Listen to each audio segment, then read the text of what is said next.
السلام علیکم ناظرین، میں ہوں امرین بلوچ اور آپ دیکھ رہے ہیں سوریہ نیوز HD۔ آئیے نظر ڈالتے ہیں آج کی اہم خبروں پر۔ Karachi reporter Muhammad Ubaidullah Mirani. کراچی سہراب گوڈز ٹاؤن پیپلز پارٹی کے جیالوں کا بلدیاتی دور کے آغاز سے ہی بڑا کارنامہ۔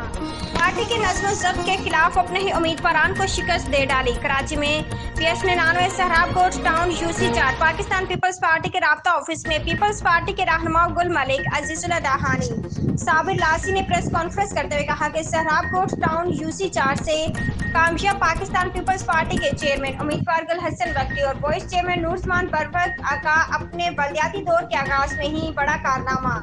مخصوص نشستوں پر اپنی جماعت کے نامزد امیدوار برائے لیبر کونسلر گل ملک اور یوتھ کونسلر صابر لاسی کو ووٹ دینے کے بجائے الیکشن کے دوران آزاد امیدوار لیبر کونسلر عطا محمد اور یوتھ پر آدم قاسقیلی کو کامیاب کروایا۔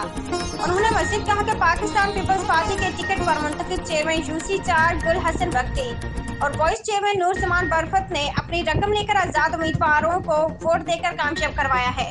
ہم پاکستان پیپلز پارٹی کی اعلیٰ قیادت سے پرزور اپیل کرتے ہیں کہ اس کا نوٹس لیا جائے، منتخب چیئرمین اور وائس چیئرمین کا احتساب کر کے سہراب گوڈز ٹاؤن UC 4 کے جیالوں کی بے چینی کو ختم کیا جائے۔ آج کے لیے اتنا ہی، مزید دیکھتے رہیے سوریہ نیوز HD۔